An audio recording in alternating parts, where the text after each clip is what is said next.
Me, Gerald, and Ace. Okay, we are live. This is Literary Roadhouse, one short story once a week. My name is Maya. I'm Remy.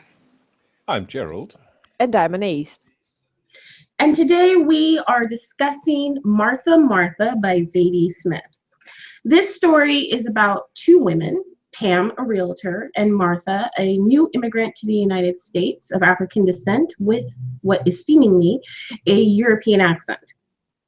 She's looking for a home, and she initially misses the office, and Pam is waiting for her to appear. While she's waiting for Martha to come, several immigrant men show up looking for a temp agency, and she shows them the correct direction to walk in. Then Martha appears. She's distant, she comes off a little cold, and Pam is trying to read her in order to tell what kind of home to show this young lady. She shows her a home that's above her price range, but it's nice, but it kind of stinks a little bit. And Martha says that she's looking for something where people can come if they want to, which is very vague and leaves the reader questioning what that means. And so then Pam shows her another home. In this home, there is a young couple with a child. It's a small 2-bedroom. It doesn't have the garden that Martha's looking for, but it seems decent. And in front are the same immigrant men that had previously been at Pam's realtor office. They are playing in the snow and arguing over how to make a snowman. Pam finds this adorable, and she says so to the tenants of this house. And Martha, again, seems very distant, and Pam remarks on this, and the people that live there consider that kind of mean. Martha goes off to explore the apartment herself. She finds herself in the bathroom where she pulls out a photograph of a young man and a child, and she reads a note on the back that says, "We'll always love you, yada, yada, yada," and she starts to cry.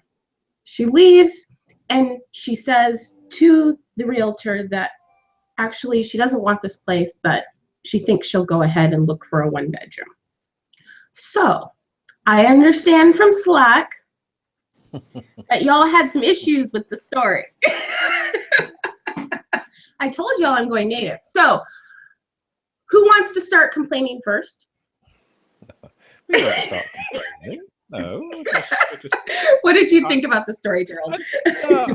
I really enjoyed. I enjoyed the story. I enjoyed the writing. I enjoyed the use of words, all that sort of stuff that we'll come on to later. I just at the end, I just thought, yeah, so what? I sort of, yeah. So, but yeah, it's. I don't know. I'm hoping for insightful comments from the rest of you guys to show me where I've been going wrong. I don't have any, but maybe it'll be up to Maya and Anais. What did you think of the story, Remy? Yeah, I was left at the end. I'm glad you gave that summary, but I'm not sure I understood fully the meaning of the ending and everything. But as you know, on just kind of conclusive sort of conclusions. He's like, just the facts, sir. I like conclusions that conclude. Right, Salem. Yeah, who wouldn't? Oh my God, that's the best quote ever. We need to put that on the website underneath his profile. I like endings that conclude. Eventually, when we've been on the air 5 years, we each get a quote on a T-shirt that needs to be Remy's T-shirt. Wow. Yeah. So, Anais, what did you think of this story? I'm a lot like Gerald in that I just didn't find myself at any point in this story really hooked. Like I didn't understand like why I should care. Like that's the part that I think I struggled with. But even though there was a lot of things about the prose and the writing which I really enjoyed, yeah, like Gerald, I'm just like, and why? Yeah. So I love this story. Okay. The ending was very ambiguous, and I was a little torn after my first reading. But then I sat down and thought about it, and the more I thought about the story, the more I liked it. And I like to think of this as the difference between, there are some stories that are like Michael Bay, like everything's happening, and there's bombs and like hot girls, and you're just like, yeah, story. Did I miss that week? Right? And then there are some stories where you're like, you know, it's like a good film. It's like, you know, La La Land. It's like fun and it's interesting, but it's artsy, but it still has like, you know where you're at. You know what's going on in the world. And then there are the 1990s French art flicks. Gerald. Okay. And this kind of is the 1990 French art flick of the short story world. Like, it's kind of ambiguous. You don't really know what the ending is. You have to really think about it in order to understand why. But when you put in the time to think about it, there really is something there. So yeah, that's how I see this story. Is the ending ambiguous though? I didn't think the ending itself was ambiguous, right? Like I saw it as like, you know, Martha is this really well-drawn sort of the foreigner with the dream who arrives here, but they're kind of caught between the future version of themselves that they want to be and this past that is sort of, I don't want to say holding them back, because I think she obviously loves Ben and Jamal, who I think we're allowed to assume is sort of like her partner and child in some way. Yeah, like that's what you what can I assumed. Yeah, so you see that sort of that struggle between like, how do you shed some parts of your past so you can move forward, but you don't want to shed all of it because you also love some of it and you love the people where you come from. And with that struggle, she just, because Martha's also a pessimist throughout the story. So I feel like that part's well drawn and it didn't feel ambiguous to me. I mean, ambiguous in the sense of, will she ever come back and actually fulfill the dream? Maybe, but that's like incidental to the story because the story is really about that struggle. But I don't know. When I say ambiguous, I mean this. Okay, at the end, she says she wants a one bedroom because it's just more whatever, right? Mm-hmm. Up until this point, she's been asking for a 2-bedroom with a garden. And when she hints that she wants it big enough that people can come if they want to, later on you realize she's talking about Jamal and Ben. Name Ben and Jamal. Mm-hmm. When she comes back and she says, actually, I think I want a 1-bedroom, that can mean two things. Because previously Pam has talked about the people that come to her looking for apartments and never return. That Martha's stories. So either she is saying she wants a 1-bedroom because she is giving up her past life with Ben and Jamal, or she's saying she wants a 1-bedroom in order to get out of looking for real estate back to Ben and Jamal. So it's when I say ambiguous, it could be either way.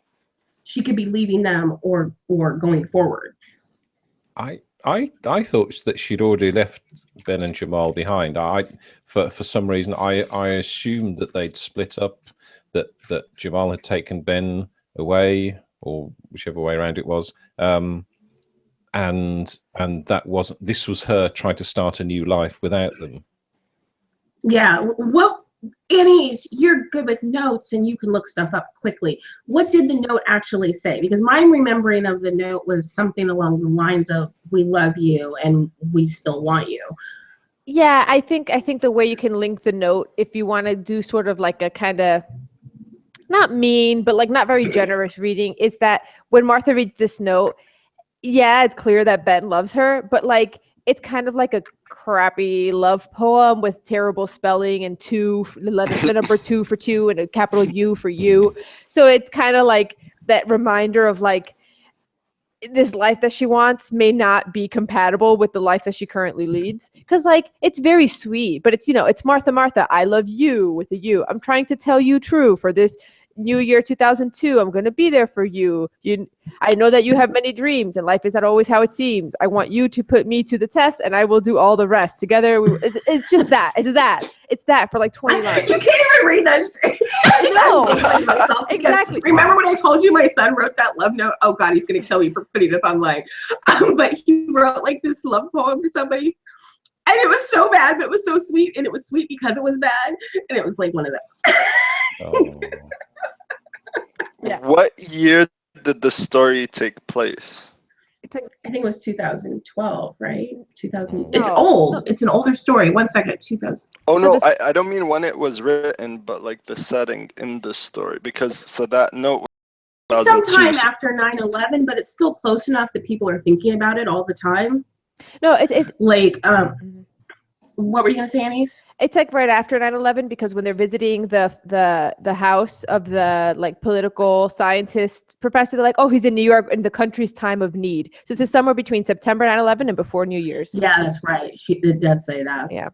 Yeah. And also, that's one of the things I enjoyed about the story, actually. And one of the reasons that made me keep coming back to the story was Pam. And this difference between being able to read somebody and not being able to read somebody, and being able to, and that how it interacts with the idea of being an open-minded, caring, liberal person. So it's obvious that Pam wants to be a good person, doesn't want to be a racist person.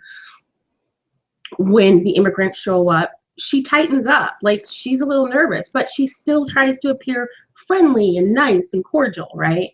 Like it's that well-meaning person. And when Martha comes, like, she's confused because she can't place where she is on the economic scale in order to show her homes, because English accents are confusing. They don't always give you the right code. And so, like, throughout the story, there's a sense of reading people, not be reading people. And Martha's hard to read, not only because she's foreign, but also because she's got some internal things going on and she's kind of closed down. So then later on, you see them in the house. And again, it's all about reading people. Pam says something that's kind of mean, and she's like saying it kind of as a joke with the people that live there. And the woman kind of thinks it's mean. You know, she talks about the men outside playing in the snow. She says it in kind of like that maternal, like, colonial, like, oh, isn't it cute the immigrants are playing in the snow for the first time way. Like, there's a lot of this throughout the story, and that is what I found most interesting about the story. Yeah, I particularly liked the characterization, and I thought she did that really well, and very, very, very crisp and very clear, and the separation between the characters, especially the two main characters, was wonderful. You know, beautiful exercise in characterization for any writers, really. And so yeah, the meat of the story was good, and I enjoyed the reading of it. But yeah, I just sort of felt a little bit let down. Yeah. At the end, really. But yeah, well, the body of the work was really well written. Anise, what did you think about this push and pull between reading people and people not reading and being closed off? Like, you even see that in Martha when she kind of prejudges Yosef for being married to a white woman. You know, it's on both sides. Everybody's judging each other and trying to size each other up. What did you think about that? Yeah, so I thought it was interesting. For me, I thought Pam was better drawn in a way. I shouldn't say that, because the thing is, Martha, the fact that it's difficult to read her is the whole point of Martha. She's difficult to read. She has the mysterious skin. So it might feel like Pam is better drawn, but really it's just that Pam is more naked than Martha is. She's more exposed. But there was that sort of push and pull between, you know, because when Martha first arrives and she is apologizing to think about how her skin is too dark to blush and her accent is too English to sound like she's actually apologizing, because that was kind of funny. But then later, you know, when she sees how Martha's very to the point, she's like, oh, this girl's going to go far. Like, she has a lot of promise. So you see this, like, it's kind of like the banal prejudice that's like very kind of common. You know what I mean? Like, it's that you would expect. It's the well-meaning prejudice. Like, this is like the nutty liberal older white lady that is gonna like say, oh, this is a wonderful immigrant girl, she's gonna go far, I'm gonna help her, you know, and the racism comes out in a completely different way. Yeah. Which is what I found interesting. The whole thing about the dudes playing in the snow just cracked me up, because like, that's the racism I'm used to. I'm not used to like the overt stuff. I'm used to the, oh, how cute. and patting them on the head. And what I thought was especially funny about that is how Pam was like, first she notices it, and then she comments to Martha, and Martha's like, what? Grown men playing in the snow? Like, ugh. So then she goes into like Yusuf and Amelia's house, and she's like, guys, come look at this. She makes Amelia come outside to comment on it. You know, like that level of like, yeah, she's desperate. And Amelia finds it adorable, but at the same time, what also I found interesting is when Pam makes that comment about Martha that's kind of on the edge between mean and not mean, Amelia notices and finds it mean, which is typical of somebody who has been aligned with quote unquote the other. She's living with an immigrant man. She's more sensitive to things that are not quite. And so she spots that in a way that Pam, even though she's the one saying it, doesn't necessarily spot. Yeah, although Pam, I think when she says it, she's not saying it for race reasons at that point. She spent she spent a few hours with Martha. Martha will just like open CD cases and like rifle through things. So when she's like, "Oh, come look at the house," she's like, "Oh, she will." She's making a comment on Martha's character for the past few hours, but from Amelia's perspective, it's like, "Are you saying that because she's black?" You know what I mean? Like, there's that, like, yeah. Or even a matter of like, in the ways that Pam can't read Martha, I think Amelia might actually be able to sense. So like Pam, in some ways, like this girl is just like a wrecking ball. She does whatever she wants. She just wants whatever she wants. She's just annoying and frustrating, and I kind of want this day to be over. But Amelia, I think maybe on some level she can kind of sense that there's something else going on underneath the surface. Like she's a little more gentle with Martha, I think. And we see that in her reaction to Pam. Not necessarily being the easiest client in the world. Like, no, she's kind of a pain in the butt. Yeah. Did Martha Oh, he just froze. Reading it? You're gonna have to repeat that. I didn't catch any of it, hon. Did 22-year-old when you were reading it? What did he say, Did Martha sound like a 22-year-old when you were reading it?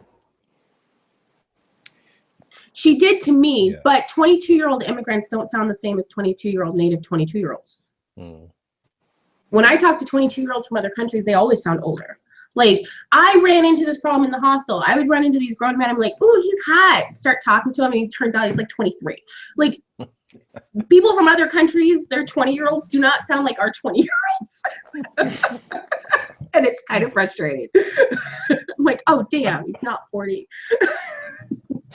Yeah, and you see how Martha's been aged by a bad hand, not a terrible hand, right? You don't get the sense her story is a sob story, but just she's struggling to sort of come out of her circumstances. It seems like she's from a fairly recent immigrant family to London, and then trying to sort of leap out of that into like the next sort of like she wants to go to school and go to college.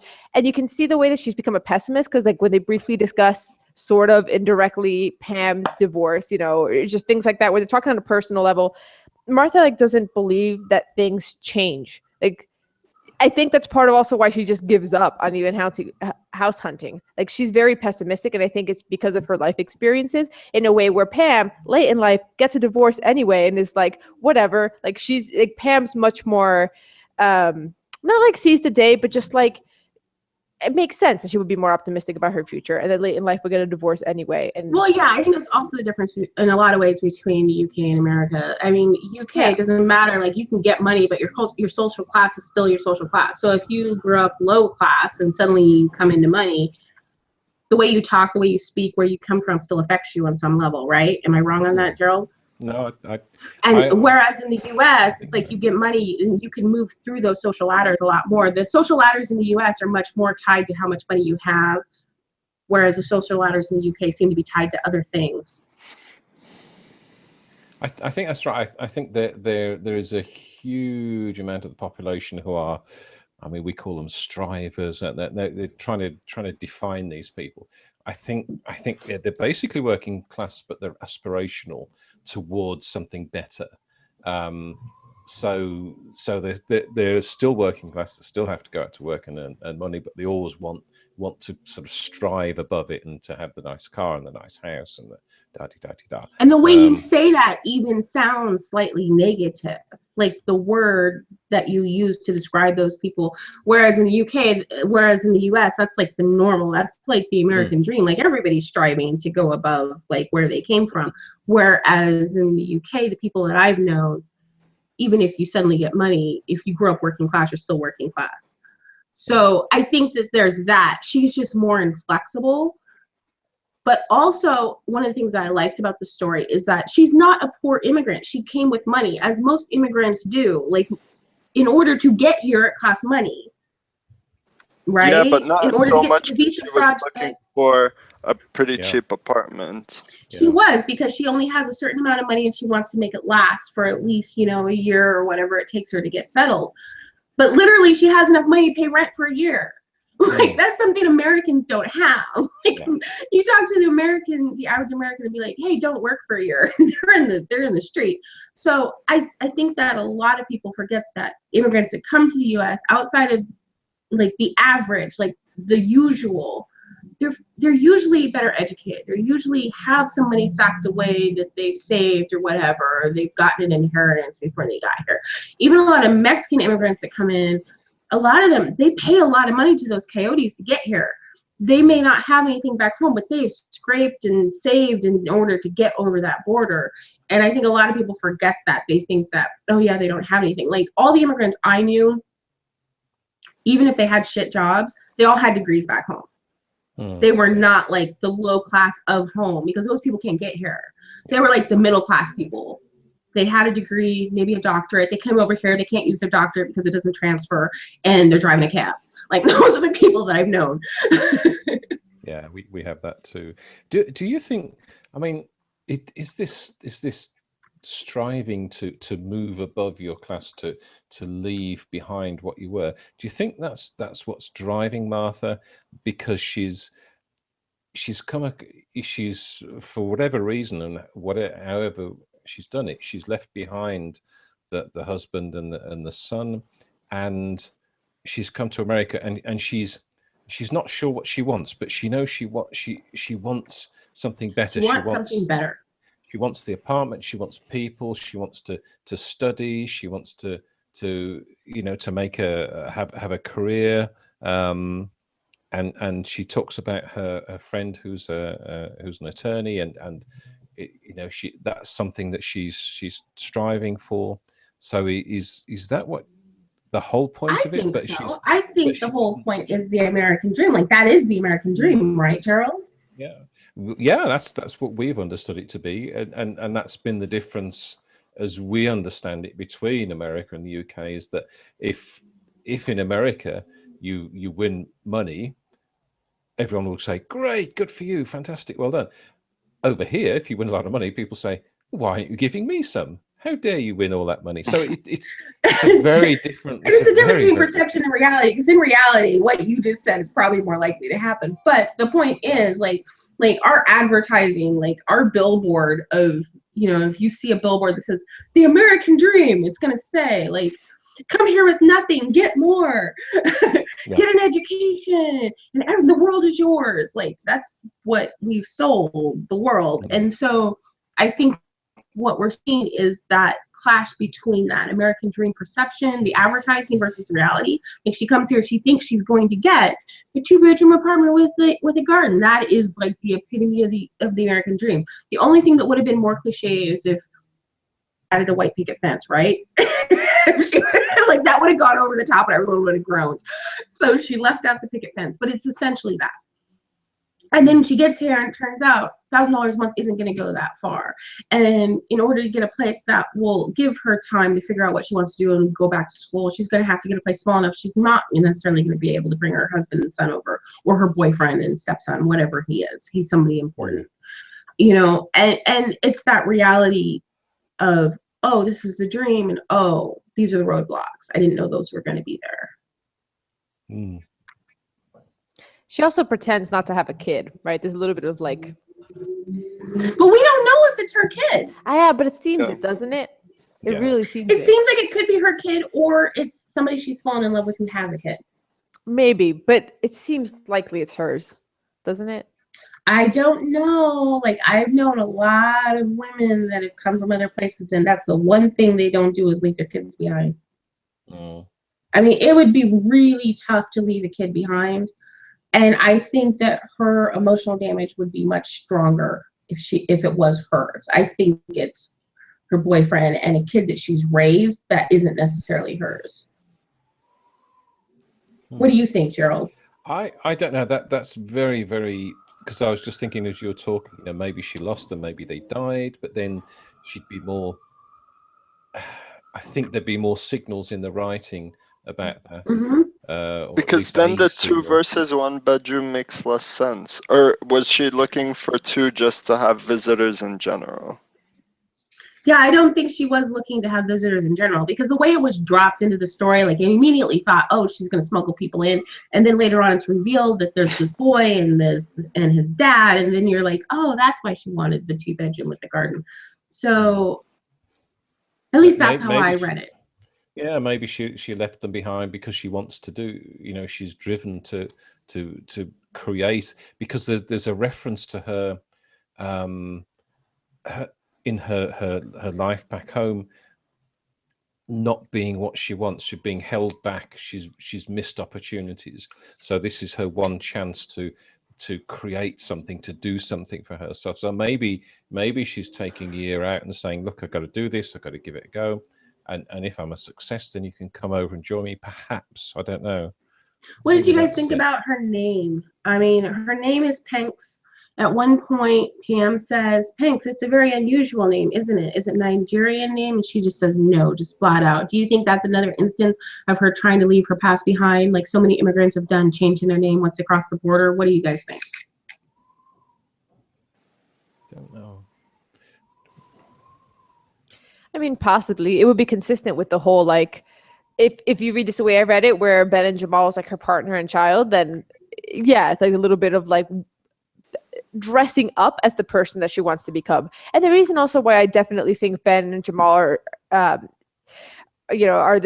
because of the poem that Ben writes, it's you have a lot of dreams, right? You put them to the test, where, you know, don't forget about us, we'll wait for you. Like there's this, so there's hints at her coming over to the US for this reason. So mm-hmm.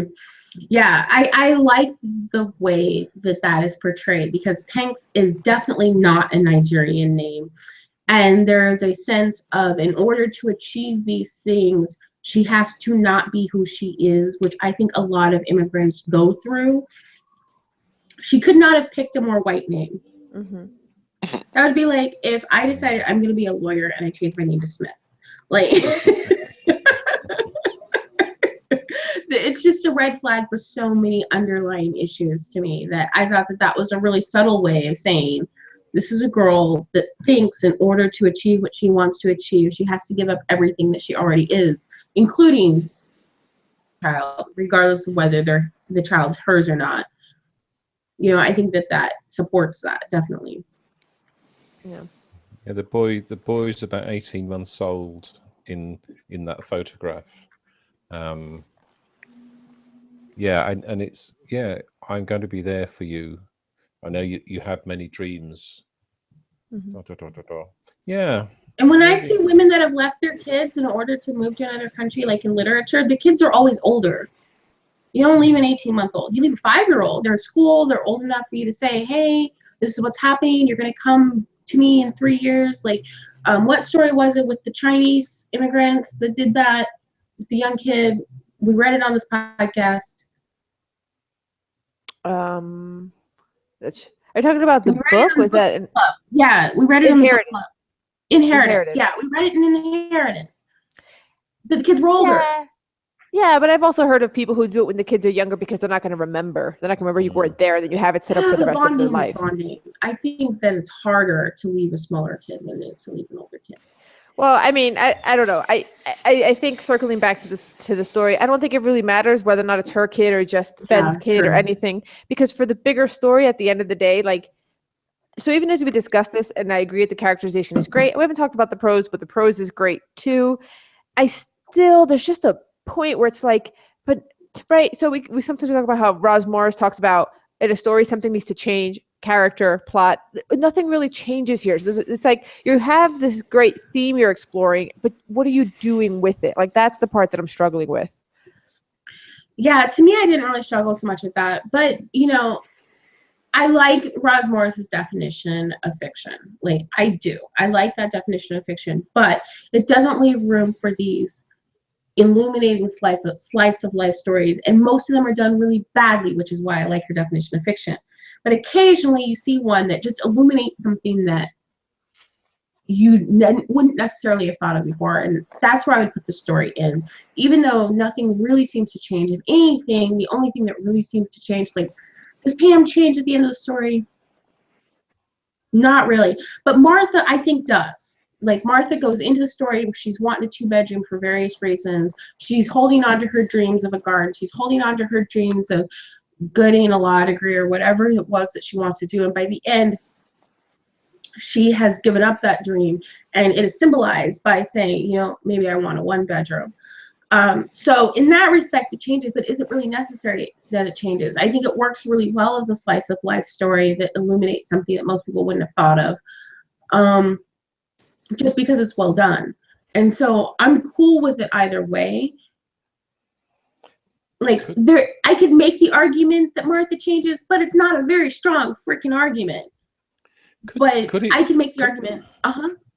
Could it not be that at the start Martha is trying to follow the American dream, to have the beautiful house and the friends coming around and parties and a good career, and when she's being shown the sort of properties which are sort of outside her range, and then one that is inside her range, the actual reality kicks in. Yeah, that's what I see.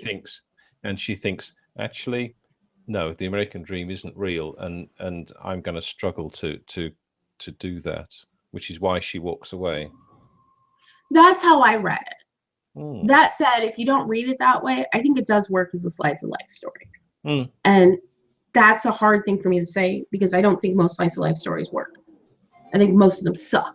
But I think the writing is so strong in the story, which goes back to what Annie was saying. The writing in the story is really, really good. It's been a little bit, because you guys made me read Asimov and a bunch of parables in a row. It's been a while since I had to stop reading something to write down an awesome sentence.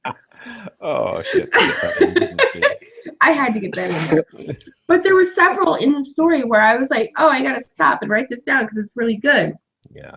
Well, there's a few sentences that I highlighted because I didn't understand them too. Okay, what sentences didn't you understand? I'm curious. Number 1, a concrete. Come on, you highlighted them. Yeah, you mentioned it. Listen, a concrete kiss curl had been plastered onto her left cheek. You didn't understand that. What does that mean? Okay, you know, in the 20s, those girls that had those curls that are plastered to their faces, that's a kiss curl, those little curls. It's not typically done nowadays, but a lot of black girls still do it, and it's kind of popular. It's hair, so she means it's a hairstyle. Like a curl of hair. Yeah, it's a hairstyle. So like, if I didn't have dreadlocks and I had like smooth hair, right? And I would make waves in my hair, and then I would take some and go like that and like shape it to my head and like plaster it down. That's a kiss curl. It's really common in Black community. It used to be really common in like 20s flappers. They used to do it with like their cute little bobs. Okay. And she's noting it because it's an unusual hairstyle. It's not something people do nowadays usually. Thank you. All right, now this next one, it's not that I didn't understand it. I just thought it was very unbelievable. It was an unbelievable piece of dialogue. When Pam was talking about music, she goes, "Oh, I just like all kinds of music, really. I'm just the biggest fan of music." Who says that? Who says that they're the biggest fan of music? You could say like, okay, I like this, I like that. Anybody, that's who says it. Exactly. That's the person that's like, oh, I like all music. Like when you're a salesperson, you don't want to say like, I like metal music, because then your client's like, well, I hate metal music. The sentence, I'm just the biggest fan of music. Yeah, but Trump. Yeah, but like Ravi, I think it's a little bit like she's just making small talk. It's literally drivel. It's like, you're like, who says this drivel? People who are making small talk because they're realtors who just want to sell you a house. Like, and that's like the entire point. That's the whole point. She's literally saying nonsense. The whole point is that it is drivel. Yeah. Like she's just saying random crap. And then what did she mean when she said when Martha described Florida as quite vulgar? And then Pam notes the word was most definitely borrowed in her mouth. Oh, that was good. I love that word. Oh, I love that line too. What does that mean? Who wants to explain that to Rami? Because we all like went, ooh. Because she was obviously not used to using that sort of word, so it's like she wasn't comfortable with using it. So it's like she'd heard it somewhere and then just repeated it. I think it Implying really that it highlights her was aspirational incorrectly used? nature. No, I think it Yeah. highlights her aspirational nature. So she comes from the lower classes of the UK, and she comes to the US, and she wants a nice house. She wants to go to school. She wants to use language that she perceives as educated. Have you ever heard someone who's not educated attempt to sound educated? And even though they might use the word correctly, it doesn't sound comfortable coming out of their mouth. That I think is what she's describing. Thank you. Which, All right, by and the then way, was freaking awesome, Gerald, wasn't it? So yeah, I thought it was that's a beautiful good. line. And then clearly the girl blew hot and cold. In the end, Pam just needed her name on a contract, nothing more. What does it mean? Clearly the girl blew hot and cold. Annie's, take it away. Yeah, like you know how maybe you've heard the expression where runs hot, runs cold. When somebody runs hot or runs cold, does that make sense? You can also use blue instead of runs. Does that make more sense? No. So hot is when you have a temper. Cool is when you don't really show a lot of emotions. So either if you run cool or if you blow cool, it means that you're like impassive, no emotions, nothing riles you. And if you run hot or blow hot, it means you've got a temper and you're like quick to react. Yeah. It's like, you know, the expression about like the girls in New York, when you piss them off and they're gonna knife you, like those girls run hot. Like the girl that like you piss them off and they're just gonna pack up their bags and leave and not say anything. Those are the girls that run cold. Like they're not gonna like fight back. They're kind of quiet, cold. They don't really show a lot of emotion. Yeah, Okay. I think maybe it's a sort of British thing, but yeah, we have blowing hot and cold as being sort of positive and then not positive for something. So I think there's a hint of that as well. Oh yeah, that's interesting. I didn't get the positive or negative, so I guess for an American, it just means like you're like this. This to me, saying she's hot and cold is like moody, temperamental, but not necessarily that you are positive or negative. So that's a nice little British layer. Yeah, that is an interesting British layer, especially since Zadie Smith is British. Exactly. Yeah, she's from London. So that's what she meant. Go Brits. Yes. By the way, I noticed the British spellings in a couple places. I can't remember where, but I was very much appreciating them, that they weren't edited out. I have a thing about British authors when they publish in the UK magazine having their crap re-edited for the US audience. It pisses me off. The language is close enough. We understand it. We don't need you to re-edit it. Yeah. And I appreciate the fact that Granta left her stuff alone. God's sake, yeah. It's not difficult.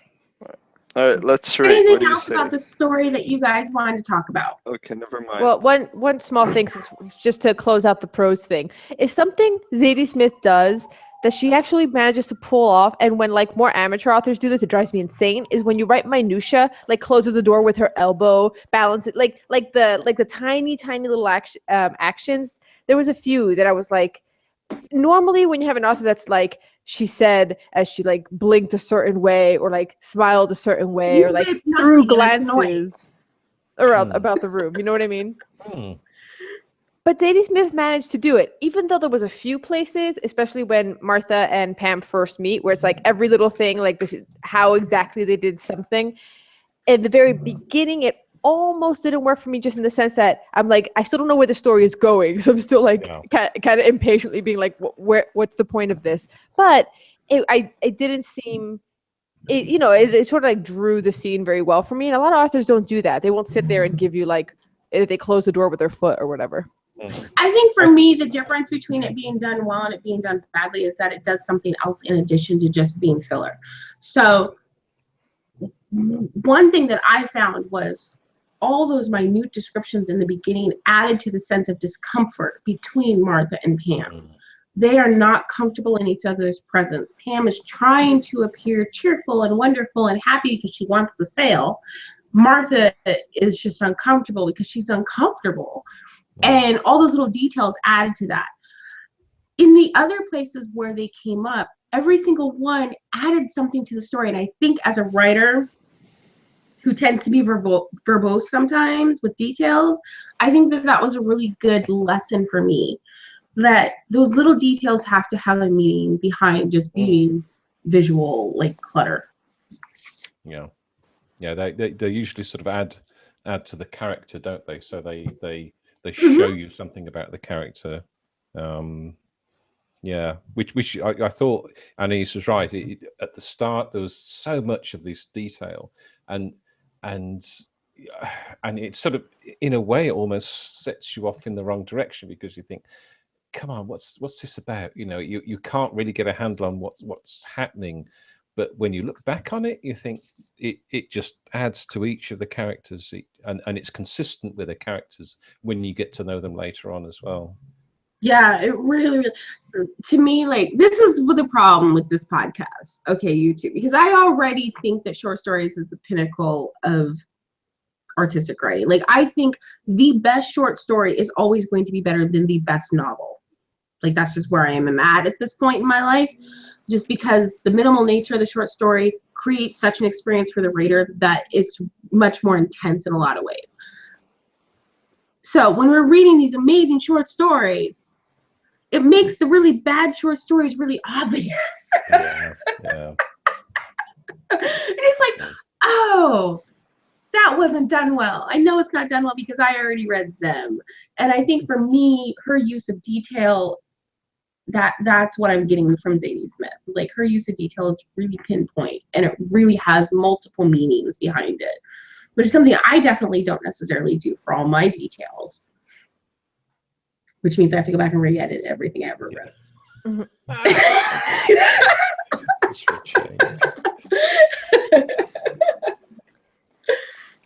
Yeah. So are we ready to rate this thing? Yep. I think so. Okay, Yes. I'm going to give it a solid 5. It feels like a 5. It's getting a 5. I have no explanation. Well, strangely, I'm giving it 5.5 because my rating has gone up in the discussion, and yeah, it's better than I thought it was. So 5.5. Oh, wow. Okay. My rating also, I guess, went up by half a notch. I'll give it 3.5. So harsh. Maya's face right now. Mine also went up by half a point to 4.5. Wow. Oh my goodness, you and Rami, we just need to like drop you in a ditch. I just 4 point. 4.5 is Five. pretty good. Plus, But you gave Asimov like Asimov, no, I'm not having this argument again. I stand by that, and I will continue to stand by that. Okay. yeah, because you're crazy. Yeah. Also, I guess I'm a very kind of emotional reader in the sense that, like, discussing this, I had more fun discussing the story than reading the story, because discussing it, I got to get into like, oh, it must be so hard. Like, oh, when people have these dreams, but they're being held back by this or that. But reading the story, I wasn't really having that conversation. But when you read a story that's a lot of fun that leaves nothing to discuss.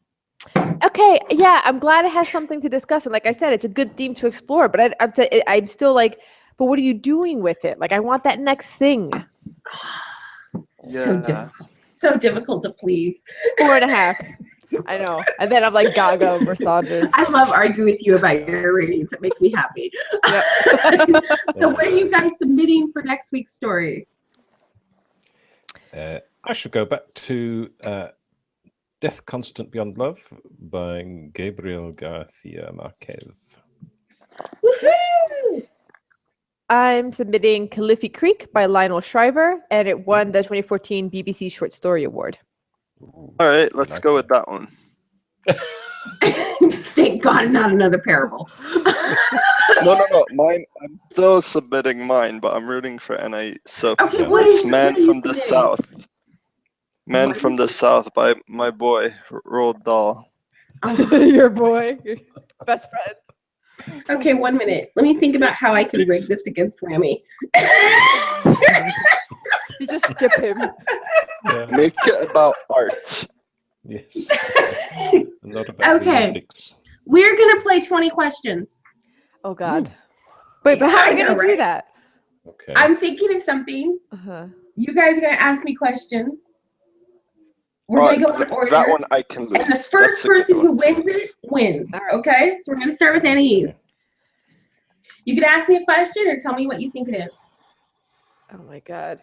Wow. The first question of 20 questions, are we all playing with this rule where the first one is it animal, meaning including people, vegetable, Yeah, or I think mineral? that's traditional 20 questions. Go for Okay, it. yeah. So is it an animal, vegetable, meaning plants, or mineral, like the original? Rocks or something. Yeah. It's not an animal. It's not a vegetable.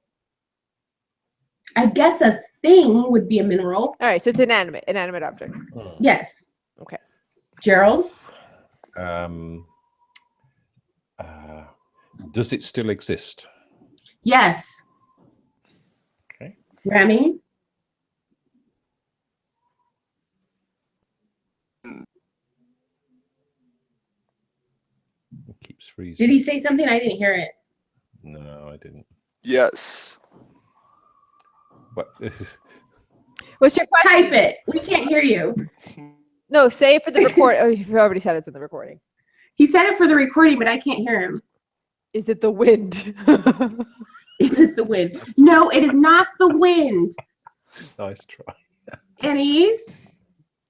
Is it mentioned in the story we just read? Ooh, good one. No. Have you seen it? Yes. Remy? It's Remy's turn.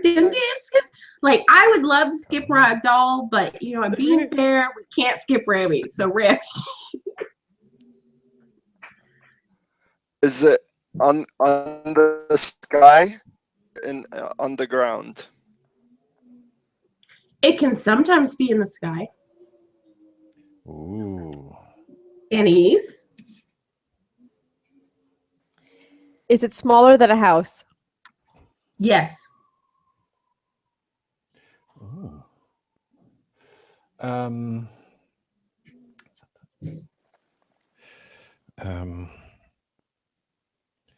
Have you ever owned one of these? Yes. Ooh. Is it Remy? a bird? Is it a bird? No.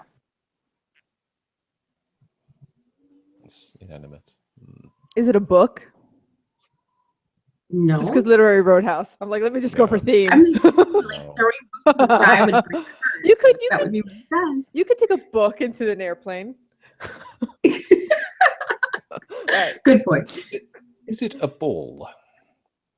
No, that's a good guess, though. Can it That's interesting. can it fly? No.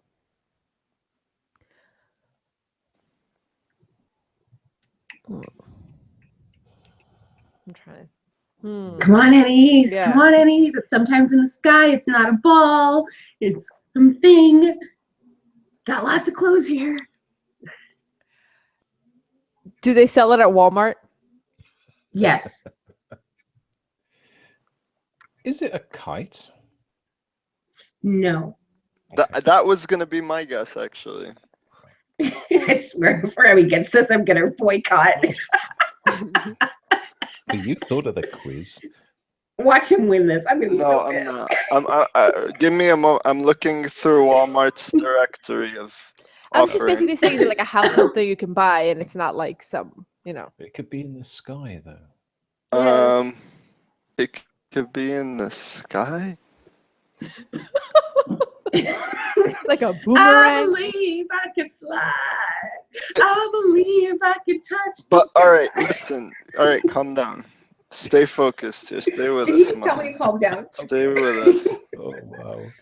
All right. It's getting serious. In its like natural and like meant to be used state, is it on the ground or in the sky? It's not on the ground. Is it a boomerang? Floats? No. Just guessing things. Gerald, please get this. Remy's way too close. Oh, really? No, I'm really not. So you've had one of these, And there's some at Walmart. I don't know why I thought Maya's had a boomerang, but it made sense. Yeah, I could've. I'm sure. I think I actually have. Probably.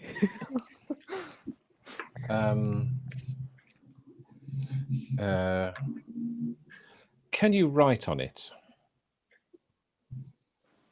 Not that I think of, but that would be an awesome invention. Oh, okay.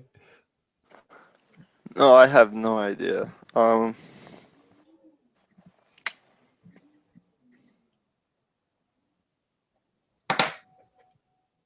It's Well, then ask a question. Is it thing you put on your?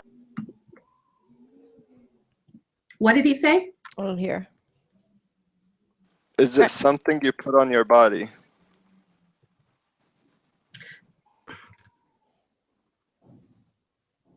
Close. Is it yes or Answer that. no? It's not a yes or no question. It's an ambiguous question in this case. It is. It's not something you physically. It could be. You might consider it something you put on your body. I wouldn't consider it something I put on my body. But if you're a literal type, Rami type person, it could be. What? You got really excited at ball, so I'm confused. I think we're gonna go more than 20 questions. Oh, come Maya, on, you come win. on, come on. You guys can get this. Maya, you're the So winner. close, it's pitiful. It is. What? Why did you get excited at ball? You guys are so close. It's kind of on your body, but kind of not. It can go in the air. It's not a ball. It's a thing. I've owned one. They sell them at Walmart. Those are lots of quizzes. Okay. Lots Okay. and lots of guesses. It's Annie's turn. Mm-hmm. It's not a kite. It's not a boomerang. No, you already did kite and I think boomerang. I have it. Yeah. I think he think- does, so you guys better get this because I think he's got it. Is it a balloon? Really? No! You got excited by ball, and it Yeah. goes in the air. It's But it's Is it not on you. You could Is it a literally, hat? it could be. is it a hat? Anything could be on you. Oh, yeah, Right. it's a house. A house is on me. That's Hello. twice. All right, go. Gerald. No. Arguing. Here, I don't know if this is it, but I It's like Gerald. this It's guess. Gerald's turn. This is the Gerald's 20th turn. He question, asked guys. if it's a house. Gerald. No, I He didn't. asked No, if I it's a said. house. No, I he did. didn't. I What didn't. is it? I said, is it a hat? Oh, hat. No, it's not a A hat. hat, it definitely goes on you, Gerald. Oh. All right. Is It's it not ambiguous. is it a selfie stick? No. Oh, thank God. Guys, we're at I 21 like that questions right guess. now. We're at 21 I like that questions. guess. We need a clue. Doesn't matter. It's for each of us. All right. Annie's. Um, This is too funny. what the hell? You can get it at Walmart, right? Yes. Okay. And you've had one. We've all probably Yes. had one. You definitely. I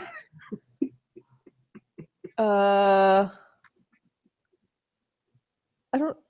It can go in the sky. Smaller than a house. Is it a jetpack? I don't even know. Oh, jeez. Yeah, we've all owned a jetpack. Okay, Gerald. Oh yeah. Like, Please hey, just give it Gerald. up. I'm giving it up. I just feel Um, like these clues are weird. It's so obvious too. When I tell you, you're gonna scream. Come on, It's- Gerald. Come on, Gerald. Right. Here's a question. When it goes in the air, would it get in the air by itself, or would it have to be thrown in the air? It's not thrown, but it can't be in the air by itself. Oh God. It would have to So be you're holding it held in in the the air. That's why I said selfie Right. stick. That would have been, Not a selfie Selfie stick. stick, Remy, make but it. it fits all those clues. Just But it's not Yes. what I'm thinking Oh, of. you're wrong. I Chose the can't wrong appeal to change. Okay, change your guess. Is it a type of ball? No. Wait, I'm just I saying. still Just need get to the go. balls out of the Ramy's way. turn. All right, It's get all the Ramy's balls turn. out. Sending into anarchy. This is phone. What did Is you it say? a cell phone?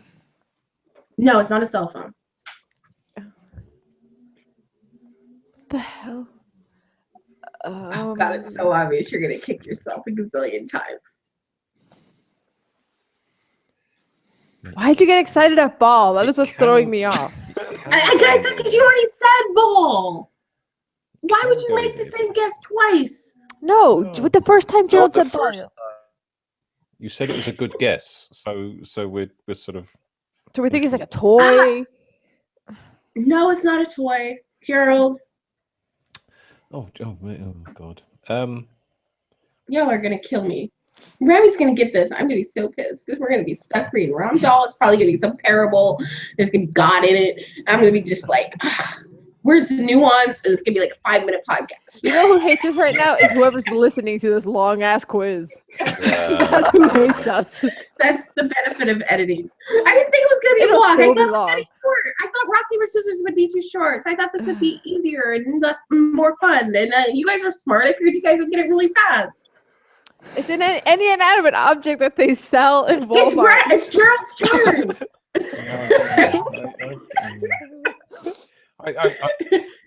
Right, I'm Gerald, gonna have to ask a question. When it Ask a question. when it goes in the air, would it be in a natural state, or would it be by accident that it went in the air? It's an inanimate object. They don't have No, natural like is it there? in the air because that's its purpose, or like it's just someone like putting it in the air? It's its purpose. It needs to be in the air to do its job. Oh, An umbrella. It's not your turn. wow! Very good. Rami. I like this. Is it an umbrella? God damn you, Eddie's. God damn you. You should have given it to me when I guessed it. You said wasn't first your person to guess turn. it. Why do we have to guess in order? So we could guess in any order. Well, you're gonna be rolled doll now because you wouldn't give me an umbrella. Yeah, Annie's Oh yes, one. you know it's Rum Doll because you had to open your mouth out of turn and I had to be No. fair. You said we could guess. You said we could guess whenever. We had to ask No, questions. it doesn't in feel order. right. It doesn't feel right. Give What it to doesn't feel Anais. right? Give it to No, Anais. you're gonna Yeah, give it to Eddie's? Okay, so what are we because- reading? Yeah. Okay, so we're reading. After all of that, if you're still here, listener, thank you. And why? Like quiz ever. So So fun. we're reading Caliphy Creek by Lionel Shriver. But before you go, Yay. tell us what we missed about the story at literaryroadhouse.com. Also, Pam is desperate to know everyone's opinion on grown men building snowmen. So leave your opinion on iTunes, Stitcher, and Spreaker, and we'll relay it to her. And while you're there, tell us what you think about our show. If you're looking for new podcast homes, we have additional listings. Check out the Literary Roadhouse Book Club and the Bradbury Challenge. For the low rent of $0 per show, it's a steal. Lastly, our rent isn't free. Help us cover our podcast expenses at patreon.com/literary roadhouse. And as always, share this podcast with the realtor in your life. Until next time. Read a good story. Yeah. I saw that earlier. That was hella Fine. fun, dude. That was hella fun, I gotta say. I thought that was gonna suck because I couldn't think of anything better, but that was awesome. Also, this is episode 96. Is that right? Ooh, maybe. So yeah. I think so, yeah. We are really close to episode 100. Yeah, we got to figure out what episode 100 is. Are we revisiting the first one? Ooh. Hello. We have a delay, Yeah. hun. Yeah, I was asking if we're revisiting the first one, if that's the plan Yeah, for the it is. 100th episode. It's 96, I want yeah. to. Yeah, that's a Bring good back idea. Kalechi. If you'll If we come end back, up- where's he? Since we're behind, if it ends up not being exactly 100, you can just fiddle the order a little bit. Yeah. Okay. Yeah. Works for me. I think it would be good because we read what? The Yellow Wallpaper? That's a classic. Mm-hmm. It'd be interesting to reread it now that we actually know something about short stories. Really? Oh, you don't want to reread the Yellow Wallpaper, Gerald? No, You wanna I read don't something either. else? He doesn't want to Okay. read it either. It- Gerald, But that was- Rami, you never read it in the first one was place. Story of an Hour. The first one was Story of an Hour. Oh, the first one was Story of an Was it? Hour. Okay, never mind. Kate Chopin one where she thinks her husband's dead and then she's like, oh my God, that's so great. And then he's not dead. And she's like, damn. Yeah. Yeah, that was a good story. We started out strong. When you're happy Bay is dead and then Bay's not dead.